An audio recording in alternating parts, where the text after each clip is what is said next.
JJ Jinx! Truck stop!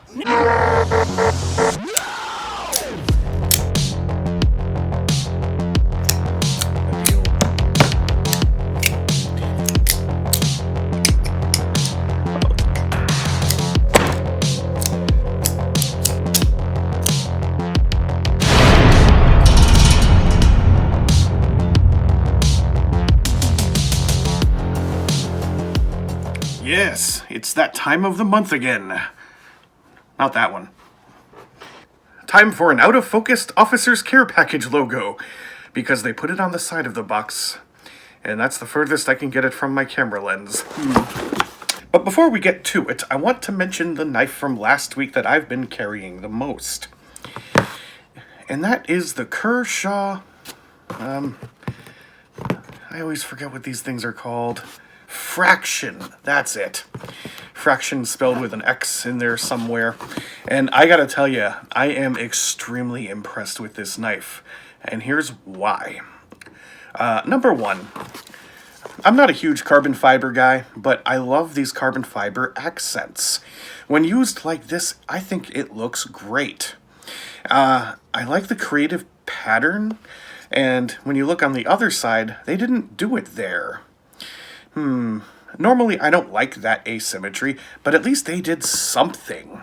And if you like carbon fiber, you get a lot more of it on this side. So if you swap out the pocket clip to the other side, you'll get a nice big slab of the stuff. I really only have two complaints about this knife, and they're both kind of small. One of them is a preferential, and the other one is circumstantial. So I guess the preferential one first. This flipper tab is pretty small, and because of the shallow angle of it, and the jimping that's not really that aggressive, I get a lot of misfires. But you kind of get used to it after a while. You kind of have to push it at a certain angle, and then it just goes every time. I like the fact that it's got the recessed liner. Doesn't have a liner on the other side. That's extreme weight reduction. I also like how they have this little slot cut out for the liner lock part. They actually cut the piece of metal so that it fits right in there. That's just a neat, literally neat feature, I think. I also like the size. It's pretty perfect for me. Kind of on the small side, but that works for me very well. Now, the other complaint I have is when I first opened the knife, I noticed pretty much right away that it had an uneven grind all the way up at the tip. And I just kind of dismissed it. I was like, you know what? It's a cheap bargain knife. That's going to happen. It happens with higher-end knives, too. But look what ended up happening. I lost the tip. I have no idea what I was cutting, but it's gone. It's just a little tiny piece that's missing.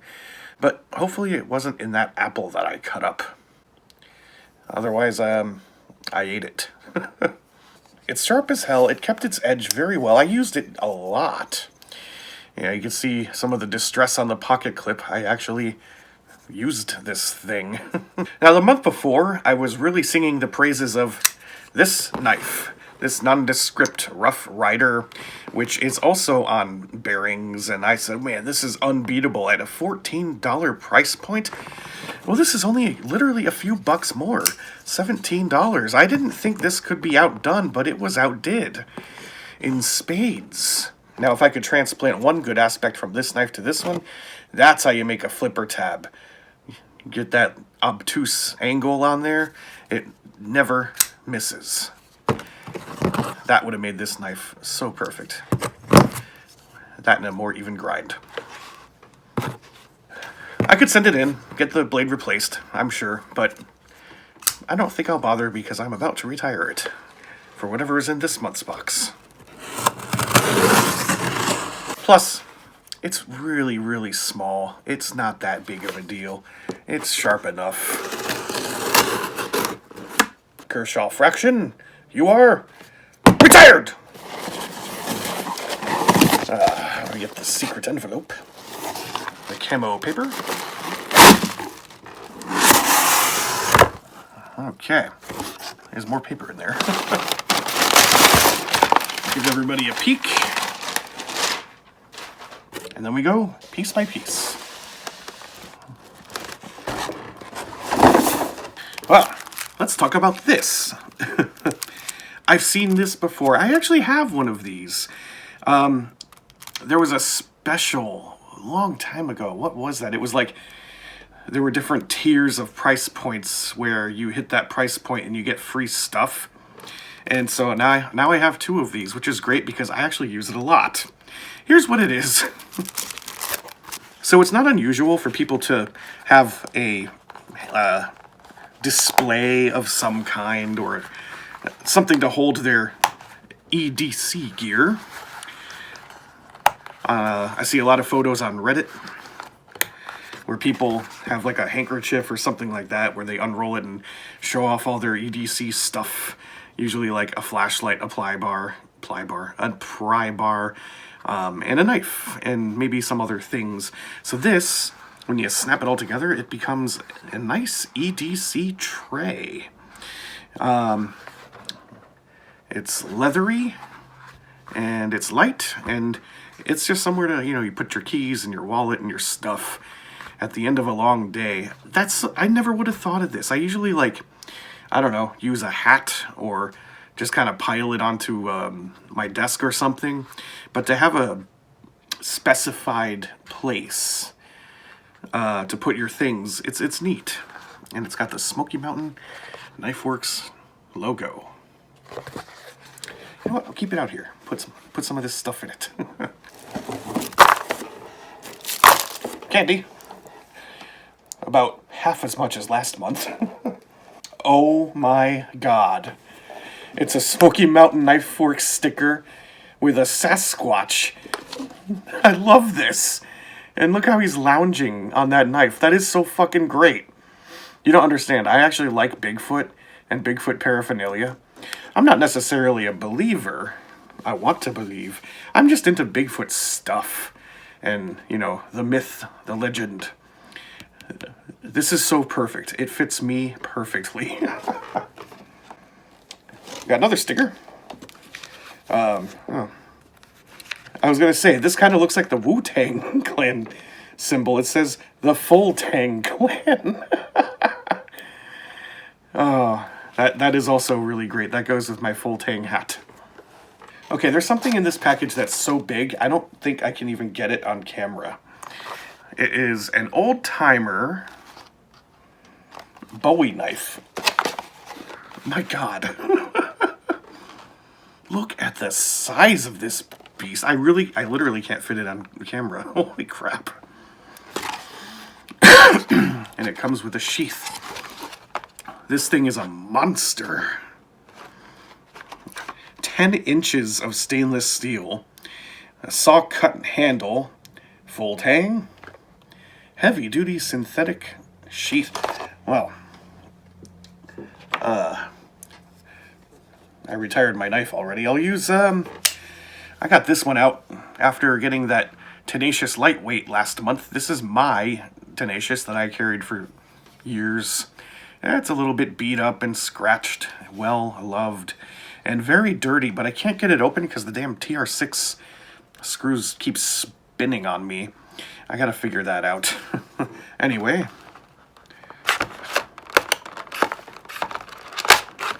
Let's open this thing up.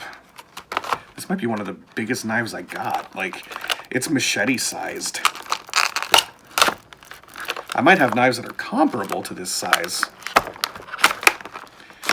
But they're all Bud K Chinese brand stuff. So now I got, well, I don't know. This might also be made in China. Let me check. Yeah, it's made in China. But it is a brand that I think should be better than the things I have. Wow. Do you see that? It is glorious.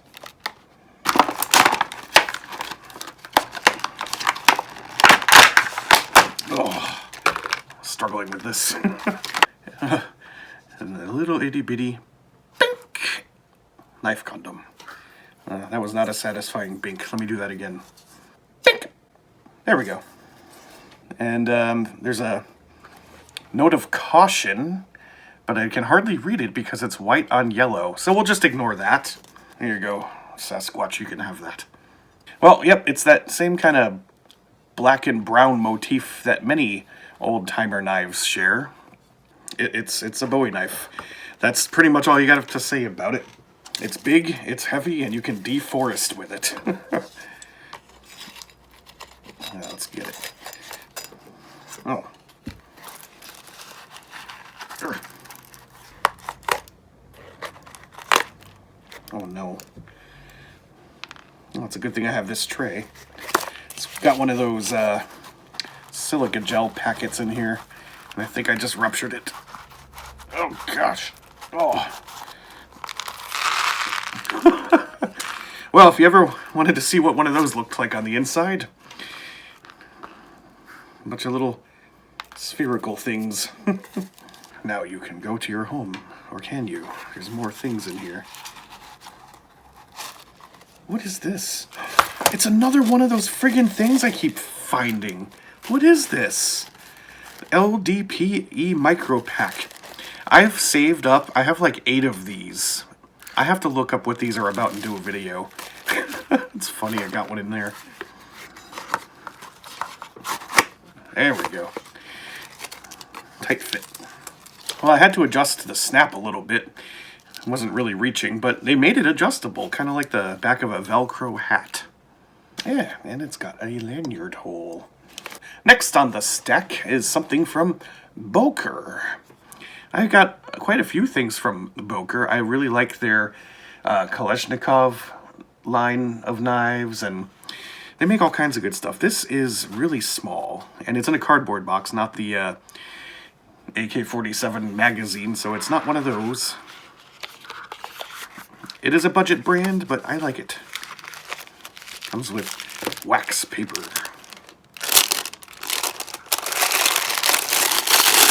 Oh, traditional folder. Ah. Oh, and some reading material. Here we have a man with very dirty hands holding some really handsome looking lockbacks. Kind of reminds me of how much I want something from GEC. And here's a Damascus blade.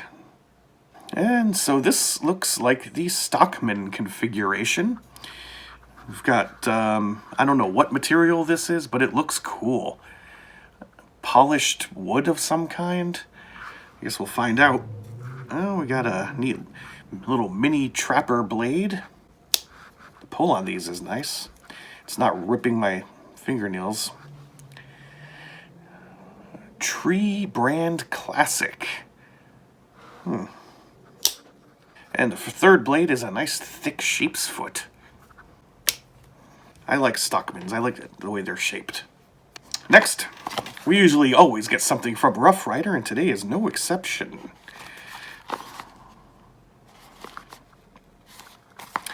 It's the RR201.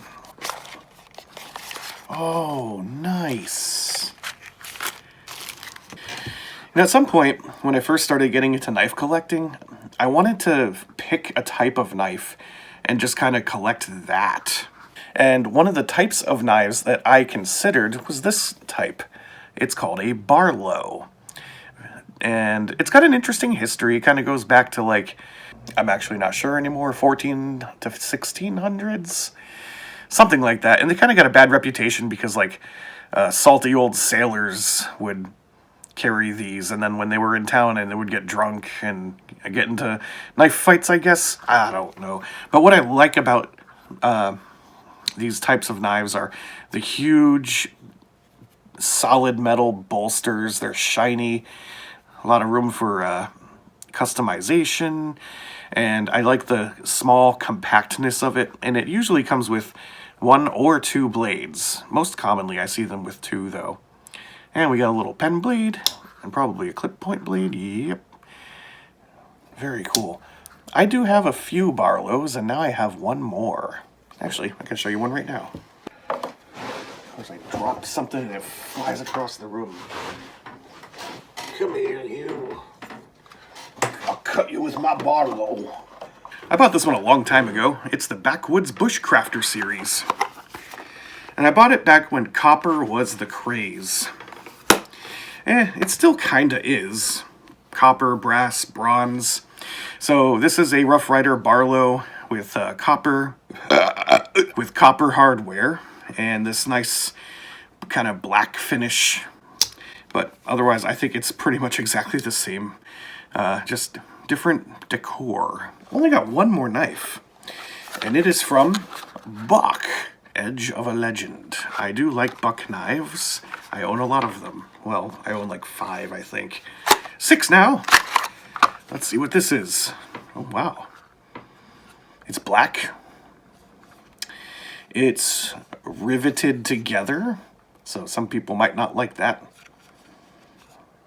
It's got a interesting pocket clip. It kind of folds over, so it's the deep carry version, but it just kind of kicks off to the side where it's bolted down. That's interesting. I haven't seen that before. Kind of a new, fresh take. It's also angled, so when this goes into the pocket, it's going to kind of move it to one side or the other. We'll see how that goes. Nice action. I guess it's a lockback. Have a look at the back lock. This is really unique. I haven't seen something like this before.